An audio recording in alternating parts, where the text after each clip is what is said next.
Student ਸਤਿ ਸ਼੍ਰੀ ਅਕਾਲ। ਮੈਂ ਅਮਨ ਚੋਗ ਅੱਜ ਫਿਰ ਹਾਜ਼ਰ ਹਾਂ ਤੁਹਾਡੇ ਨਾਲ ਅਗਲੀ ਵੀਡੀਓ ਲੈ ਕੇ। ਤੇ ਜਿਹੜੀ ਆਪਣੀ ਅੱਜ ਦੀ ਵੀਡੀਓ ਰਹੇਗੀ ਇਹ ਰਹੇਗੀ on the topic of life processes. ਤੇ ਅੱਜ ਔਨ ਦਾ ਫਸਟ ਟੋਪਿਕ ਲੈ ਰਿਹਾ that is nutrition in animals and plants.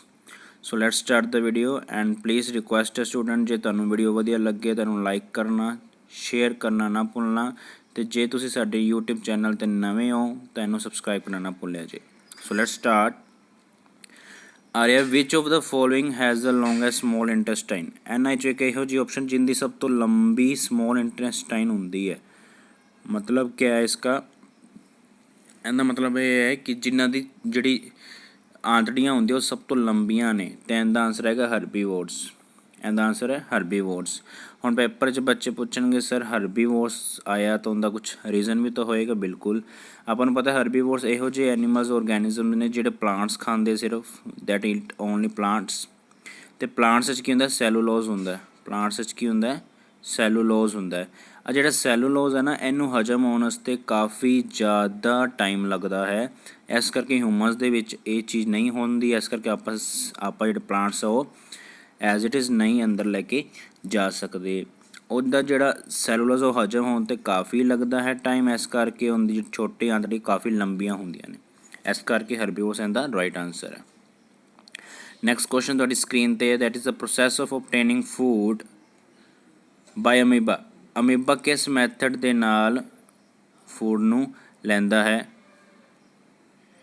ਤਾਂ ਤੁਸੀਂ ਦੇਖ ਸਕਦੇ ਹੋ ਆਪਸ਼ਨਸ ਨੇ ਸਾਈਟੋਕਾਈਨੇਸਿਸ, ਫਸਟ ਡਾਇਲਿਸਿਸ, ਸਾਈਟੋਕਾਈਨੇਸਿਸ, ਫੈਗੋਸਾਈਟੋਸਿਸ, ਅਮੀਬੇਸਿਸ। ਸੋ ਸਟੂਡੈਂਟ ਦਾ ਜਿਹੜਾ ਰਾਈਟ ਆਨਸਰ ਹੋਇਆ ਫੈਗੋਸਾਈਟੋਸਿਸ। ਹੁਣ ਪੇਪਰ 'ਚ ਪੁੱਛਣਗੇ ਵਾਟ ਇਜ਼ ਦਾ ਰੀਜ਼ਨ, ਤਾਂ ਤੁਸੀਂ ਇੱਕ ਚੀਜ਼ ਹੋਰ ਇੱਥੇ ਯਾਦ ਕਰਨੀ, ਅਮੀਬਾ ਕਿਸ ਦੀ ਹੈਲਪ ਨਾਲ ਫੂਡ ਨੂੰ ਅੰਦਰ ਲੈ ਕੇ ਜਾਂਦਾ? ਉਹਦਾ ਆਨਸਰ ਹੈ ਸੂਡੋਪੋਡੀਆ। ਉਹਦਾ ਆਨਸਰ ਹੈ ਸੂਡੋਪੋਡੀਆ। ਠੀਕ ਹੈ, ਬਟ ਕਿਸ ਮੈਥਡ ਦੇ ਨਾਲ ਲੈ ਕੇ ਜਾਂਦਾ ਉਹਨੂੰ, ਉਸਨੂੰ ਕਹਿੰਦੇ ਆ phagocytosis. P4 pseudopodia, P4 ਫੈਗੋਸਾਈਟੋਸਿਸ।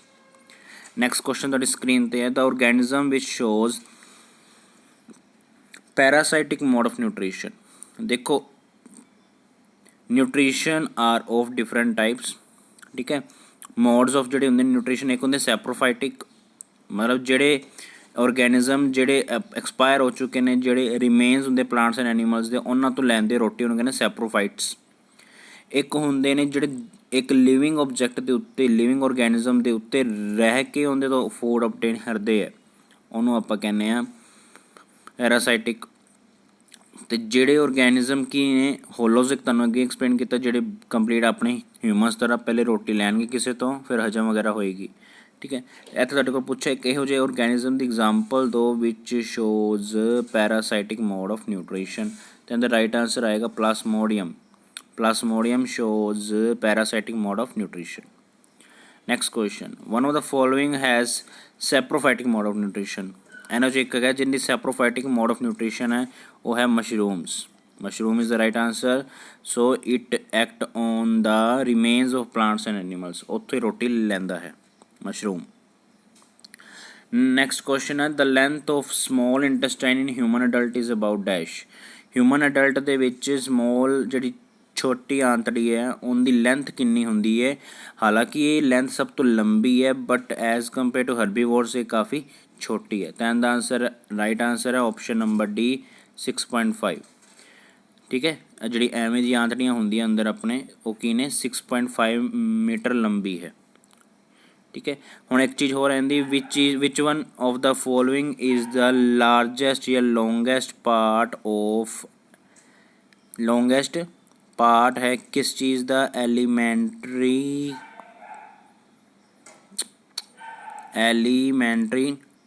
Canal. ਉਹਦਾ ਸਭ ਤੋਂ ਲੰਬਾ ਜਿਹੜਾ ਪਾਰਟ ਹੈ ਉਹ ਕੀ ਹੈ? ਉਹ ਵੀ ਸਮੋਲ ਇੰਟੈਸਟਾਈਨ ਹੈ।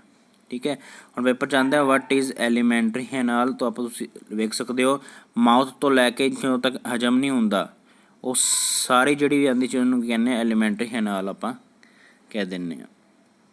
ਨੈਕਸਟ ਕੁਐਸਚਨ ਹੈ, process of digestion of food in human begins in dash.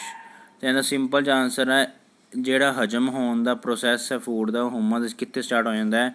ਉਹ ਸਟਾਰਟ ਹੋ ਜਾਂਦਾ ਆਪਣਾ ਮਾਊਥ ਤੋਂ। ਮਾਊਥ ਤੋਂ ਹੁੰਦਾ ਸਟਾਰਟ। ਤੇ ਅਗਲਾ ਦੇਖੋ ਕੀ ਹੈ, the process of digestion in humans complete in ਕਿੱਥੇ ਜਾ ਕੇ ਖਤਮ ਹੁੰਦਾ, ਸਮੋਲ ਇੰਟੈਸਟਾਈਨ ਦੇ ਵਿੱਚ। ਤੁਸੀਂ ਯਾਦ ਕਰਨਾ ਹਜਮ ਹੋਣ ਦਾ ਜਿਹੜਾ ਪ੍ਰੋਸੈਸ ਹੈ ਉਹ ਸਟਾਰਟ ਮਾਊਥ ਤੋਂ ਹੁੰਦਾ, ਐਂਡ ਕਿੱਥੇ ਹੁੰਦਾ, ਸਮੋਲ ਇੰਟੈਸਟਾਈਨ। ਨੈਕਸਟ ਕੁਐਸਚਨ, ਇਨ ਹਿਊਮਨ ਡਾਈਜੈਸਟਿਵ ਸਿਸਟਮ ਇੱਕ ਜੂਸ ਨਿਕਲਦਾ ਹੈ ਜਿਹਦਾ ਨਾਮ ਹੈ ਬਾਈਲ ਜੂਸ। ਇੱਕ ਜੂਸ ਨਿਕਲਦਾ ਹੈ ਜਿਹਦਾ ਨਾਮ ਹੈ ਬਾਈਲ ਜੂਸ। ਉਹ ਕਿਸ ਔਰਗਨ ਤੋਂ ਨਿਕਲਦਾ ਹੈ? ਤਾਂ ਉਹਦਾ ਰਾਈਟ ਆਂਸਰ ਹੈ ਲੀਵਰ ਤੋਂ। ਠੀਕ ਹੈ, ਲੀਵਰ ਤੋਂ ਕੀ ਨਿਕਲਦਾ, ਬਾਈਲ ਜੂਸ ਹੁੰਦਾ ਹੈ। ਅਤੇ ਉਹ ਫਿਰ ਜਾ ਕੇ ਕਿੱਥੇ ਜਾ ਕੇ ਸਟੋਰ ਹੁੰਦਾ, ਇਹ ਵੀ ਪੇਪਰ 'ਚ ਆ ਸਕਦਾ ਹੈ। Where does bile juice get stored? ਤਾਂ ਉਹਦਾ ਆਂਸਰ ਆਏਗਾ ਗੋਲ ਬਲੈਡਰ। ਲੀਵਰ ਦੇ ਇੱਕ ਛੋਟਾ ਔਰਗਨ ਹੁੰਦਾ ਜਿਹਨੂੰ ਕਹਿੰਦੇ ਆ ਗੋਲ ਬਲੈਡਰ, ਜਿੱਥੇ ਜਾ ਕੇ ਆਪਣੀ ਐਨਰਜੀ ਜਾਂ ਹਜਮ ਹੋਈ ਚੀਜ਼ ਵੀ ਜਾ ਕੇ ਸਟੋਰ ਹੁੰਦੀ ਹੈ। Next question, two of the following organism have a holozoic mode of nutrition. ਇਹਨਾਂ ਵਿੱਚੋਂ ਦੋ ਐਨੀਮਲਸ ਆ ਨੇ ਜਿਹੜੇ ਹੋਲੋਜ਼ੋਇਕ ਦੇ ਵਿੱਚ ਆਉਂਦੇ ਆ। ਤਾਂ ਸਿੰਪਲ ਜਿਹਾ ਹੈ, ਦੇਖੋ ਜਿੱਥੇ ਪਲੱਸ ਮੋੜੇ ਮੋ ਤਾਂ ਹੋ ਨਹੀਂ ਸਕਦਾ, ਉਹ ਤਾਂ ਅੱਗੇ ਵੀ ਹੋ ਗਿਆ। ਦਿਸ shows parasitic mode of nutrition, ਹੈ ਨਾ। ਇਹ ਤਾਂ ਕੀ ਸ਼ੋ ਕਰਦਾ ਹੈ, ਪੈਰਾਸਾਈਟਿਕ ਮੋਡ ਆਫ ਨਿਊਟ੍ਰੀਸ਼ਨ। ਤਾਂ ਇਹ ਵੀ ਗਿਆ। ਆਪਸ਼ਨ ਬਚ ਕੇ ਦੋ, ਤਾਂ ਆਹ ਤਾਂ ਦੇਖੋ ਹੋਣਾ ਹੀ ਨਹੀਂ, ਇੱਕ ਹੀ ਬਚ ਗਈ, option number C. Option C is the right answer. Next ਹੈ ਆਟੋਟ੍ਰੋਫਿਕ ਮੋਡ ਆਫ ਨਿਊਟ੍ਰੀਸ਼ਨ। ਦੇਖੋ ਫੋਟੋਸਿੰਥਸਿਸ ਹੁੰਦੀ ਹੈ, ਆਟੋ ਮੀਨਸ ਤੁਸੀਂ ਜਿਹੜੀ ਰੋਟੀ ਆਪੇ ਆਪਦੀ ਲੈ ਕੇ ਆਉਂਦੇ, ਮਤਲਬ ਜਿਨ੍ਹਾਂ 'ਚ ਫੋਟੋਸਿੰਥਸਿਸ ਹੁੰਦੀ ਹੈ। ਹੁਣ ਜਿਹੜੀ ਫੋਟੋਸਿੰਥਸਿਸ ਹੈ ਉਹਦੇ ਲਈ ਕੀ ਨਿਊਟ੍ਰੀਸ਼ਨ ਰਿਕੁਆਇਰਡ ਹੁੰਦੇ ਆਪਾਂ ਨੂੰ ਪਤਾ ਹੈ। ਸਨਲਾਈਟ ਰਿਕੁਆਇਰਡ ਹੈ, ਕਲੋਰੋਫਿਲ ਹੋਏਗੀ ਤਾਂ ਫੋਟੋਸਿੰਥਸਿਸ ਹੋਏਗੀ, CO2 ਐਂਡ ਵਾਟਰ। ਤਾਂ ਆਂਸਰ ਆਏਗਾ ਆਲ ਦਾ ਅਬਵ, ਸਭ ਕੁਝ ਰਿਕੁਆਇਰਮੈਂਟ ਹੈ। ਨੈਕਸਟ ਕੁਐਸਚਨ ਹੈ, ਦੇਖੋ ਇਹ ਆ ਜਿਹੜਾ ਹੈਗਾ ਆਪਣੇ ਐਗਜ਼ਾਮ ਦੇ 'ਚ ਆਇਆ ਸੀ ਪਿਛਲੀ ਵਾਰ EDT ਦੇ। Order of steps occurring in nutrition in animals ਦੇ ਵਿੱਚ ਕਿਸ ਵੇ ਨਾਲ ਰੋਟੀ ਹਜਮ ਹੁੰਦੀ ਹੈ, ਉਸ ਪ੍ਰੋਸੈਸ ਨੂੰ ਲਿਖਣਾ ਹੈ। ਤੁਸੀਂ ਯਾਦ ਹੀ ਰੱਖ ਲਓ ਇਹਦਾ ਕਿਸ ਮੈਥਡ ਨਾਲ ਹੁੰਦਾ, ਇੰਜੈਸ਼ਨ, ਫਿਰ ਆਉਂਦਾ ਡਾਈਜੈਸ਼ਨ, ਐਬਜ਼ੋਰਪਸ਼ਨ, ਐਸੀਮੀਲੇਸ਼ਨ ਅਤੇ ਲਾਸਟ में ਈਜੈਸ਼ਨ। ਇਨ ਅਤੇ ਆਊਟ, ਇਨ ਅਤੇ ਐਗਜ਼ਿਟ ਇਹ ਤਾਂ ਐਂਡ 'ਤੇ ਆਉਣੇ ਨੇ ਬਿਲਕੁਲ। ਠੀਕ ਹੈ, ਵਿਚਕਾਰ ਤੁਸੀਂ ਮਿਸਟੇਕ ਹੁੰਦੀ ਹੈ। ਦੇਖੋ ਤੁਹਾਨੂੰ ਉਹਨੇ ਕਿਹਾ ਮਾਊਥ ਤੋਂ ਸਟਾਰਟ ਹੋ ਜਾਂਦੀ ਹਜਮ ਹੋਣਾ, ਤਾਂ ਮਤਲਬ ਅਗਲਾ ਮੈਥਡ ਇਹੀ ਹੈ। ਫਿਰ ਉਸ ਤੋਂ ਕੀ ਹੁੰਦੀ, ਐਨਰਜੀ ਐਬਜ਼ੋਰਬ ਹੁੰਦੀ ਹੈ। ਫਿਰ ਐਨਰਜੀ ਐਬਜ਼ੋਰਬ ਹੋ ਕੇ ਡਿਫਰੈਂਟ ਔਰਗਨਸ ਨੂੰ ਲੈ ਕੇ ਜਾਂਦਾ ਹੈ ਬਲੱਡ, ਉਸ ਨੂੰ ਕਹਿੰਦੇ ਅਸੀਮੀਲੇਸ਼ਨ। ਲਾਸਟ ਜਿਹੜਾ ਪਿੱਛੇ ਬਚ ਜਾਂਦਾ ਅਨਯੂਜ਼ਡ, ਜਿਹਨੂੰ ਆਪਾਂ ਕਹਿੰਦੇ ਜਾਂ ਅਨਡਾਈਜੈਸਟਿਡ ਫੂਡ, ਉਹ ਈਜੈਸ਼ਨ ਦੇ ਮੈਥਡ ਨਾਲ ਬਾਹਰ ਆ ਜਾਂਦਾ ਹੈ ਨਾ। ਤਾਂ ਇਸ ਕਰਕੇ ਇਹਦਾ ਰਾਈਟ ਆਂਸਰ ਵੇਖ ਲਓ ਤੁਸੀਂ ਕੀ ਆ ਰਿਹਾ, option number C. Option C is the right answer. So next question ਹੈ, ਇਨ ਹਿਊਮਨਸ ਡਾਈਜੈਸਟਿਵ ਸਿਸਟਮਸ ਐਂਜ਼ਾਈਮ ਦੋ ਨਿਕਲਦੇ, ਇੱਕ ਨਿਕਲਦਾ ਹੈ ਪੈਪਸਿਨ ਅਤੇ ਇੱਕ ਨਿਕਲਦਾ ਹੈ ਟ੍ਰਿਪਸਿਨ। ਉਹ ਕਿਹਦੇ ਤੋਂ ਨਿਕਲਦੇ ਹਨ? ਤਾਂ ਦੇਖੋ ਸਿੰਪਲ ਜੀ ਆਪਸ਼ਨ ਹੈ, ਤੁਹਾਨੂੰ ਇੰਨਾ ਤਾਂ ਪਤਾ ਹੈ। ਜਿਹੜਾ ਡਾਈਜੈਸਟਿਵ ਐਂਜ਼ਾਈਮ, ਦੇਖੋ ਨਾਮ ਤੋਂ ਹੀ ਪਤਾ ਲੱਗ ਰਿਹਾ, ਤਾਂ ਇਹ ਤਾਂ ਵਿੱਚ ਹੋ ਨਹੀਂ ਸਕਦਾ। ਇੱਥੋਂ ਤਾਂ ਕੀ ਅਮਾਈਲੇਜ਼ ਨਿਕਲਦਾ ਹੈ, ਲੀਵਰ ਤੋਂ ਬਾਈਲ ਜੂਸ ਨਿਕਲਦਾ ਹੈ ਨਾ। ਤਾਂ ਇਹ ਦੋ ਤਾਂ ਆਪਸ਼ਨ ਗਈਆਂ, ਆਪਸ਼ਨ ਬਚ ਗਈਆਂ ਇਹ ਦੋ। ਦੇਖੋ ਆ ਵੀ ਉਹਦੇ ਵਿੱਚ ਲੀਵਰ ਵਿੱਚ ਹੁੰਦਾ, ਤਾਂ ਆ ਵੀ ਆਪਸ਼ਨ ਗਈ। ਸਿੰਪਲ ਆਂਸਰ, ਜੇ ਤੁਹਾਨੂੰ ਉੱਥੇ ਕੁਐਸਚਨ ਦਾ ਆਂਸਰ ਨਹੀਂ ਆਉਂਦਾ ਤਾਂ you can eliminate this method is very useful. ਇਹ ਮੈਥਡ ਬਹੁਤ ਵਧੀਆ ਹੁੰਦਾ ਹੈ। ਜੇ ਤੁਹਾਨੂੰ ਆਂਸਰ ਨਹੀਂ ਆਉਂਦਾ ਤਾਂ ਜਸਟ ਐਲੀਮੀਨੇਟ ਦ ਆਪਸ਼ਨਸ, ਜਿਹੜੀ ਆਪਸ਼ਨ ਹਟ ਸਕਦੇ ਉਹਨੂੰ ਹਟਾ ਦਿਓ। ਤਾਂ ਦੇਖੋ ਜਿਹੜਾ ਐਂਜ਼ਾਈਮ ਹੈ ਪੈਪਸਿਨ, ਇਹ ਕਿੱਥੋਂ ਨਿਕਲਦਾ ਹੈ, ਆਪਣੇ ਸਟਮਕ ਦੇ ਵਿੱਚੋਂ ਨਿਕਲਦਾ ਹੈ। ਅਤੇ ਜਿਹੜਾ ਐਂਜ਼ਾਈਮ ਟ੍ਰਿਪਸਿਨ ਹੈ, ਇਹ ਕਿੱਥੋਂ ਨਿਕਲਦਾ, ਪੈਂਕਰੀਆਸ ਦੇ ਵਿੱਚ ਆਪਣੇ ਨਿਕਲਦਾ ਹੈ। ਠੀਕ ਹੈ, ਪੈਂਕਰੀਆਸ ਦੇ ਜਿਹੜਾ ਜੂਸ ਨਿਕਲਦਾ ਹੁੰਦਾ ਕੀ ਨਾਮ ਹੈ, ਪਤਾ ਹੋਏਗਾ ਤੁਹਾਨੂੰ, that is pancreatic juice. Pancreatic juice when, ਅੱਛਾ ਕਹਿੰਦੇ ਜਦੋਂ ਸਟਾਰਚ ਲਈ ਯੂਜ਼ ਕੀਤਾ ਜਾਂਦਾ ਪੱਤਾ, ਤਾਂ ਉਹਦਾ ਆਪਾਂ ਰੰਗ ਉਹਨੂੰ ਆਪਾਂ ਉਬਾਲਦੇ ਹਾਂ। ਵਾਏ? ਉਹਦਾ ਰੰਗ ਜਿਹੜਾ ਆਪਦਾ ਨਿਕਲ ਜਾਏ ਬਾਹਰ। ਹੁਣ ਦੇਖੋ ਉਹਦਾ ਰੰਗ ਹਰਾ ਕਿਸ ਦੀ ਵਜ੍ਹਾ ਨਾਲ ਹੁੰਦਾ, ਆਪਾਂ ਨੂੰ ਪਤਾ ਹੈ ਕਲੋਰੋਫਿਲ। ਉਹਨੂੰ ਰਿਮੂਵ ਹੋ ਜਾਏਗਾ ਤਾਂ ਉੱਥੇ ਕੀ ਹੋਏਗਾ, ਆਇਓਡੀਨ ਜਦੋਂ ਫਿਰ ਉਹਦੇ 'ਤੇ ਐਕਟ ਹੋਏਗਾ, ਅਦਰਵਾਈਜ਼ ਉਹਦੇ 'ਤੇ ਐਕਟ ਨਹੀਂ ਹੋ ਪਾਏਗਾ। ਇਸ ਕਰਕੇ ਉਹਨੂੰ ਉਬਾਲਦੇ ਹਾਂ ਪਹਿਲਾਂ। ਨੈਕਸਟ ਕੁਐਸਚਨ ਪੈਂਕ੍ਰੀਆਟਿਕ ਜੂਸ ਹੁਣੇ ਆ ਗਿਆ ਇਹ ਚੀਜ਼, ਇਹਦੇ 'ਚ ਕੀ ਕੁਝ ਹੁੰਦਾ ਹੈ। ਠੀਕ ਹੈ, ਹੁਣ ਦੇਖੋ ਜਿਹੜਾ ਆਪਣਾ ਹੁੰਦਾ ਹੈ ਪੈਂਕ੍ਰੀਆਟਿਕ ਜੂਸ, ਇਹਦੇ 3 ਐਂਜ਼ਾਈਮ ਨਿਕਲਦੇ ਨੇ, ਅਮਾਈਲੇਜ਼ ਵਿਚ ਐਕਟਸ ਔਨ ਕਾਰਬੋਹਾਈਡਰੇਟਸ, ਨੈਕਸਟ ਰਿਪਸਿਨ ਜਿਹੜਾ ਅੱਗੇ ਵੀ ਆ ਇਟ ਐਕਟਸ ਔਨ ਪ੍ਰੋਟੀਨਸ, ਤੇ ਇੱਕ ਹੁੰਦਾ ਲਾਈਪੇਜ਼, ਉਹ ਕਿਹਦੇ 'ਤੇ ਐਕਟ ਹੁੰਦਾ ਹੈ, ਉਹ ਐਕਟ ਹੁੰਦਾ ਹੈ ਫੈਟਸ 'ਤੇ। ਤਾਂ ਆਪਸ਼ਨ ਡੀ ਇਹਦਾ ਰਾਈਟ ਆਂਸਰ ਆ ਜਾਏਗਾ, protein fats and carbohydrates. Which of the following is the correct statement regarding bile juice? देखो ਤੁਹਾਨੂੰ ਅੱਗੇ ਵੀ ਕਿਹਾ ਸੀ it is secreted by bile, it is secreted by liver ਤੇ ਸਟੋਰ ਜਾ ਕੇ ਕਿੱਥੇ ਹੁੰਦਾ ਹੈ, ਬਲੈਡਰ ਦੇ ਵਿੱਚ, ਹੈ ਨਾ। it is secreted by liver and stored in bladder, ਤਾਂ option D is the right answer ਹੈ। ਤਾਂ ਦੇਖੋ ਇੱਥੇ ਨੈਕਸਟ ਕੁਐਸਚਨ ਹੈ where are proteins first digested in alimentary canal. ਹੁਣ ਦੇਖੋ ਇੱਥੇ ਆ ਗਈ ਉਹ ਚੀਜ਼, ਹਜਮ ਹੋਣ ਵਾਲੀ ਜੋ ਕੁਝ ਯੂਜ਼ ਹੁੰਦਾ ਹਾਜ਼ਮੇ ਦੇ ਵਿੱਚ, ਉਹਨੂੰ ਆਪਾਂ ਕਹਿੰਦੇ ਹਾਂ ਐਲੀਮੈਂਟਰੀ ਕੈਨਾਲ। ਪ੍ਰੋਟੀਨਸ ਜਾ ਕੇ ਹਜਮ ਹੁੰਦੇ ਨੇ ਫਸਟਲੀ, ਤਾਂ ਉਹ ਹੁੰਦੇ ਨੇ ਆਪਣੇ ਸਟਮਕ ਦੇ ਵਿੱਚ, ਜਿਹਦੇ 'ਚ ਆਪਣੇ ਕੋਲ ਐਂਜ਼ਾਈਮ ਨਿਕਲਦਾ ਪੈਪਸਿਨ। Pepsin enzyme is responsible for the digestion of proteins in the first elementary canal. Inner lining of stomach, ਆਪਾਂ ਨੂੰ ਪਤਾ ਆਪਣੇ ਪੇਟ ਦੇ ਵਿੱਚ HCl ਐਸਿਡ ਹੁੰਦਾ ਹੈ, ਉਸ ਨੂੰ ਬਚਾਉਣ ਦੇ ਲਈ ਇੱਕ ਹੋਰ ਐਂਜ਼ਾਈਮ ਨਿਕਾਲਿਆ ਜਾਂਦਾ ਆਪਣੇ ਵਿੱਚ, ਉਹਦਾ ਕੀ ਨਾਮ ਹੈ?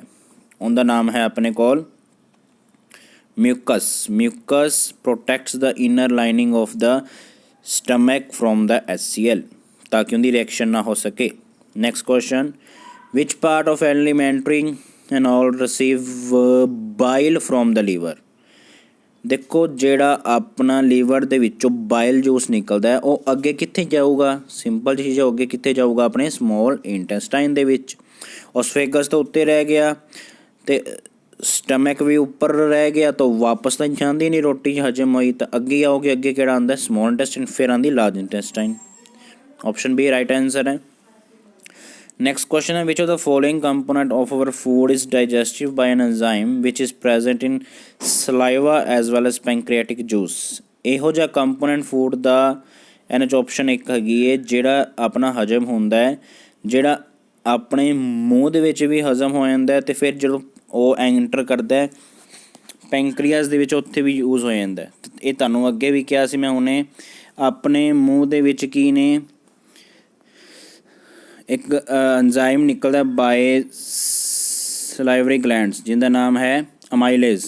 ਅਮਾਈਲੇਜ਼ ਦਾ ਫੰਕਸ਼ਨ ਕੀ? It acts to break down into carbohydrates, ਤਾਂ ਆਪਸ਼ਨ ਡੀ ਰਾਈਟ ਆਂਸਰ ਹੈ। Next question if the saliva is lacking in salivary amylase, ਤਾਂ ਇੱਕ ਚੀਜ਼ ਨਹੀਂ ਹੋਏਗੀ ਇਹਨਾਂ ਵਿੱਚੋਂ, ਉਹਦਾ ਆਨਸਰ ਕੀ ਆਏਗਾ? ਉਹਦਾ ਆਨਸਰ ਕੀ ਆਏਗਾ ਜੀ, ਬੋਲੋ। ਜਿਹੜੀ ਸਟਾਰਚ ਹੈ ਉਹ ਸ਼ੂਗਰ ਦੇ ਵਿੱਚ ਨਹੀਂ ਆ ਪਾਏਗੀ, ਬਿਕੋਜ਼ ਜਿਹੜੀ ਅਮਾਈਲੇਜ਼ ਦਾ ਫੰਕਸ਼ਨ ਕੀ ਹੈ, sugars means to say carbohydrates ਲੈ ਕੇ ਆਉਣਾ, ਤਾਂ ਉਹ ਚੀਜ਼ ਨਹੀਂ ਆ ਪਾਏਗੀ, ਤਾਂ option B right answer. Next question which of the following are the functions of two components of the pancreatic juice? देखो pancreatic juice एक और आ गया, which one are these two juices? एक तो है अपना रिप्सिन ते लाइपेज। एज द फंक्शन तुहानूं अगे भी आ चुके हैं की है, एज द फंक्शन की, एज द फंक्शन एज दा हुंदा है to act on fats, as the function की टू एक्ट ऑन प्रोटीन्स।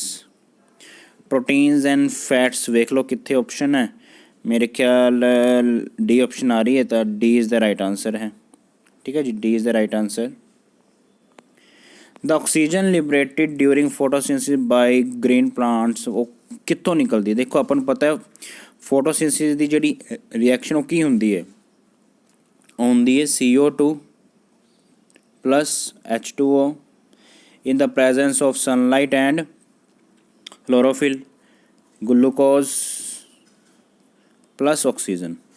तो कहना जी ऑक्सीजन निकलती है एन एच निकलती कि एंदे निकलती है? ऑक्सीजन हमेशा किंदे निकलती? CO2 तो निकलती है। फिर जो सी बचे तो इधर के ऐड हो जाता, तो उत्थों बनता ग्लूकोज। ठीक है, ਤਾਂ ਜਿਹੜਾ CO2 ਉੱਥੋਂ ਬਣਦੀ ਆਕਸੀਜਨ ਬਣਦੀ ਹੈ ਆਪਣੀ। ਤਾਂ option number C in the right answer ਹੈ। ਨੈਕਸਟ ਕੁਐਸਚਨ ਹੈ which of the following is the incorrect statement. ਇਹਨਾਂ 'ਚ ਇੱਕ ਸਟੇਟਮੈਂਟ ਰੋਂਗ ਹੈ। ਦੇਖੋ ਸਿੰਪਲ, ਐਨਰਜੀ ਹਰ ਕਿਸੇ ਨੂੰ ਰਿਕੁਆਇਰਡ ਹੁੰਦੀ ਹੈ ਨਾ। ਸੈਕਿੰਡ ਆਪਸ਼ਨ ਔਰਗੈਨਿਜ਼ਮਸ ਜਿਵੇਂ ਜਿਵੇਂ ਬੀਤਦਾ ਜਾਂਦਾ ਟਾਈਮ ਉਵੇਂ ਵੱਡਾ ਹੁੰਦਾ ਜਾਂਦਾ। ਬਿਲਕੁਲ ਠੀਕ, ਆਪਾਂ ਵੀ ਵੱਡੇ ਹੋਏ ਹਾਂ ਨਾ। ਡੀ ਦੇਖੋ ਕਿ organism must repair and maintain its body. ਬਿਲਕੁਲ ਠੀਕ, ਜਦੋਂ ਕੁਝ ਹੋ ਜਾਂਦਾ ਇੰਜਰੀ ਆਪੇ ਹੀਲ ਹੋ ਜਾਂਦੀ ਹੈ। ਤਾਂ ਆਪਸ਼ਨ ਨੰਬਰ ਸੀ ਇਹਦਾ ਰਾਈਟ ਆਂਸਰ ਆਏਗਾ ਕਿ ਮੂਵਮੈਂਟ ਆਫ ਮੋਲੀਕੂਲ ਅਕਰਜ਼ ਇੱਥੇ ਆਉਣਾ ਸੀ, ਅਕਰਜ਼ ਅਮੰਗ ਦਾ ਸੈਲਸ, ਜਿਹਨੂੰ ਆਪਾਂ ਓਸਮੋਸਿਸ ਵੀ ਕਹਿ ਦਿੰਦੇ ਹਾਂ ਨਾ। ਓਸਮੋਸਿਸ ਪ੍ਰੋਸੈਸ ਹੁੰਦਾ ਜਿਹਦੇ ਲਿਕੁਇਡ ਪਾਰਟੀਕਲ ਇੱਕ ਹਾਈਅਰ ਕੰਸਨਟ੍ਰੇਸ਼ਨ ਤੋਂ ਲੋਅਰ ਕੰਸਨਟ੍ਰੇਸ਼ਨ ਮੂਵ ਹੁੰਦੇ ਆ। The cellular energy reserved in autotrophs is dash. Simple ਹੈ, ਰੋਟੀ ਹਜਮ ਹੋਣ ਤੋਂ ਬਾਅਦ ਗਲੂਕੋਜ਼ ਕਿਸ ਦੀ ਫੋਰਮ ਦੇ ਵਿੱਚ ਪਲਾਂਟਸ 'ਚ ਰੁਕਦਾ ਜਾ ਕੇ। ਗਲੂਕੋਜ਼ ਫਿਰ ਕਿਹਦੇ 'ਚ ਹੋ ਜਾਂਦਾ ਚੇਂਜ, ਸਟਾਰਚ ਦੇ ਵਿੱਚ। ਜੋ ਚੀਜ਼ ਆਪਾਂ ਵੇਖਦੇ by the use of iodine, ਅੱਗੇ ਕਾਇਆ ਵੀ ਸੀ ਨਾ। Starch in the right answer ਹੈ। Next question which of the following events does not occur in photosynthesis. Photosynthesis ਇੱਕ ਚੀਜ਼ ਨਹੀਂ ਹੁੰਦੀ। ਆਪਸ਼ਨ ਨੇ ਲਾਈਟ ਐਨਰਜੀ ਤੋਂ ਕੀ ਬਣ ਗਈ, ਕੈਮੀਕਲ ਐਨਰਜੀ। ਇਹ ਤਾਂ ਹੁੰਦਾ ਜਿਹੜੀ ਵੀ ਰਿਐਕਸ਼ਨ ਸਨਲਾਈਟ ਦੀ ਹੈਲਪ ਨਾਲ ਹੋਏਗੀ, ਮਤਲਬ ਉਹ ਕਿਹਦੀ ਹੈਲਪ ਨਾਲ ਹੁੰਦੀ, ਲਾਈਟ ਐਨਰਜੀ। ਅਤੇ ਉੱਥੋਂ ਕੁਝ ਨਾ ਕੁਝ ਨਿਊ ਨਿਕਲਦਾ ਤਾਂ ਉਹ ਕੀ ਬਣੇਗੀ, ਕੈਮੀਕਲ ਐਨਰਜੀ। ਇਹ ਤਾਂ ਬਿਲਕੁਲ ਠੀਕ ਹੈ। ਨੈਕਸਟ ਕਿਆ ਹੈ, ਰਿਡਕਸ਼ਨ ਆਫ CO2 ਟੂ ਹਾਈਡਰੇਟਸ। ਪਤਾ ਨਹੀਂ ਇਹਦੇ ਬਾਰੇ ਹੈ ਨਾ, ਆਪਾਂ ਨੂੰ ਕੀ ਲੱਗਿਆ ਪਤਾ। Oxidation of C to CO2, sir ਇਹ ਤਾਂ ਬਿਲਕੁਲ ਰੋਂਗ ਹੈ। CO2 ਦਾ ਯੂਜ਼ ਹੁੰਦੀ ਹੈ ਨਾ। ਤਾਂ ਇੱਕ ਆਪਸ਼ਨ ਰੋਂਗ ਆ ਗਿਆ ਸੀ। ਠੀਕ ਹੈ, ਜੇ ਤੁਹਾਨੂੰ ਇਹਦੇ ਬਾਰੇ ਨਹੀਂ ਪਤਾ, ਨਾ B ਬਾਰੇ ਪਤਾ ਕੁਛ, ਨਾ D ਬਾਰੇ ਪਤਾ, ਤਾਂ ਰੁਕ ਜਾਓ। ਇੱਕ ਆਪਸ਼ਨ ਇਹੋ ਜਿਹੀ ਵੀ ਤੁਹਾਡੇ ਹੱਥੇ ਆਏਗੀ ਜੋ ਬਿਲਕੁਲ ਹੀ ਰੋਂਗ ਹੋਗੀ, ਹੈ ਨਾ।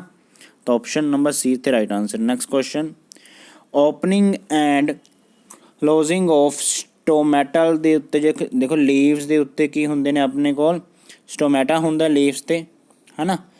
ਇੱਦਾਂ ਲੀਵਸ ਹੁੰਦਾ, ਪੱਤਾ ਹੁੰਦਾ, ਪੱਤੇ ਦੇ ਉੱਤੇ ਕੀ ਹੁੰਦੇ, ਛੋਟੇ ਛੋਟੇ ਛੋਟੇ ਜਿਹੇ ਹੋਲਸ ਹੁੰਦੇ ਆ, ਹੈ ਨਾ। ਉਸ ਹੋਲਸ ਨੂੰ ਆਪਾਂ ਕਹਿੰਦੇ ਸਟੋਮੈਟਲ ਪੋਰਸ। ਓਕੇ, ਤਾਂ ਇਹਦੇ ਵਿੱਚ ਦੇਖੋ ਕੀ ਇਹ ਉਹ ਓਪਨ ਹੋਣਾ ਜਾਂ ਉਹਦਾ ਕਲੋਜ਼ ਹੋਣਾ ਕਿਹਦੇ 'ਤੇ ਹੁੰਦਾ ਡਿਪੈਂਡ, ਉਹ ਡਿਪੈਂਡ ਹੁੰਦਾ ਆਪਣੇ ਕੋਲ ਕਿਹਦੇ 'ਤੇ, B option water in guard cell. अगर तो अंदर आएगा तो वो ओपन होएंगे, अगर वो निकल जाता बाहर तो वाटर तो कहेंगे वो क्लोज हो गए। नेक्स्ट क्वेश्चन है most of the plants absorb nitrogen in one of the form. ये भी एग्जाम में आया पिछले साल, ETT के पिछले साल एग्जाम में आया। आंसर है नाइट्रेट्स एंड नाइट्राइट्स। प्लांट्स जी ऑक्सीजन N2 है जी नाइट्रोजन हवा च एज इट इज ऑब्जर्व नहीं करते, वो होंगी बाय द हेल्प ऑफ कि नाइट्रोजन की है कंपाउंड्स विच आ जाता, दैट इज़ नाइट्रेट्स या आइट्स दे विच, तो फिर वो उन्होंने एब्जॉर्ब हो जाता है प्लांट्स दे विच। Next question first enzyme to mix with the food in digestive. तो तुहानूं नहीं क्या मूँह दे विच अपना फर्स्ट निकलता एंजाइम जिन्होंने कहना अमाइलेज, बाय ये निकलता फ्रॉम सलाइवरी ग्लैंड्स तो। ठीक है, next question which one of the following is the exact statement, right statement है की है। देखो इतने लिखा है हैट्रो ही उत्ते आ रहा है सब कुछ। हम अपन पता है हैट्रो ने जेडे आपकी रोटी आपे नहीं लैके आ सकते, तो ऑप्शन नंबर सी ये बिल्कुल एक्यूरेट है। They do not synthesize its own food. Next question which of the following groups of organism the food material is broken down outside the body and then absorb. मतलब holozoic mode of nutrition, holozoic mode of nutrition कौन इन्होंने विचों show करता है। तो अपन पता mushroom तो saprophytic है, आ भी ऑप्शन गलत होगी, आ भी ऑप्शन रॉन्ग होगी। ऑप्शन बच गई आ दो, ये भी ये जड़ा है ये कि एक टाइप दा पैरासाइट है, तो ये भी रॉन्ग हो गया। तो ऑप्शन सी राइट बच गई। पैरामीशियम में भी बात है हस्कटा। लास्ट क्वेश्चन आज दा which one of the following is the sequence. ठीक सीक्वेंस है एलीमेंट्री एनाल दा, मतलब कितों कितों आइटम अंदर जाती फिर हजम होंगी है। तो सिंपल है, माउथ तो कितने जाता है, पहला ओसफेगस, माउथ ओसफेगस ठीक है, फिर कितने जाती है स्टमक, फिर आना सी स्मॉल इंटेस्टाइन। तो ऑप्शन नंबर नेक्स्ट सी राइट होएगी, माउथ टू स्टमक नहीं, ये भी रॉन्ग है, सॉरी डी ऑप्शन राइट होगी डी। माउथ तो कितने जाती पई ओसफेगस तो फिर कितने जाती पई है। ओसफेगस मतलब की होंगे पता है। ओसफेगस बोले तो फूड पाइप। ओसफेगस बोले तो फूड पाइप। माउथ तो फूड पाइप ਦੇ ਵਿੱਚ ਫਿਰ ਆਪਣੇ ਪੇਟ ਦੇ ਵਿੱਚ ਪੇਟ ਤੋਂ ਨਿੱਕੀ ਆਂਤੜੀ ਫਿਰ ਵੱਡੀ ਆਂਤੜੀ। ਆਪਸ਼ਨ ਡੀ ਰਾਈਟ ਹੈ। ਸੋ ਸਟੂਡੈਂਟਸ ਇਹ ਸੀ ਆਪਣਾ ਅੱਜ ਦਾ ਲੈਕਚਰ। ਜੇ ਤੁਹਾਨੂੰ ਲੈਕਚਰ ਵਧੀਆ ਲੱਗਾ ਹੋਵੇ ਤਾਂ ਪਲੀਜ਼ ਇਹਨੂੰ ਲਾਈਕ ਕਰਨਾ ਸ਼ੇਅਰ ਕਰਨਾ ਨਾ ਭੁੱਲਣਾ। ਆਪਾਂ ਫਟਾਫਟ ਅਗਲਾ ਲੈਕਚਰ ਵੀ ਲੈ ਕੇ ਆਵਾਂਗੇ ਜੋ ਕਿ ਹੋਏਗਾ ਤੁਹਾਡਾ next topic that is respiration 'ਤੇ। ठीक है जी, रेस्पिरेशन के नेक्स्ट लेक्चर होएगा। Thank you so much, tata, see you, bye bye and please like करना शेयर करना ना भूलना। बाय।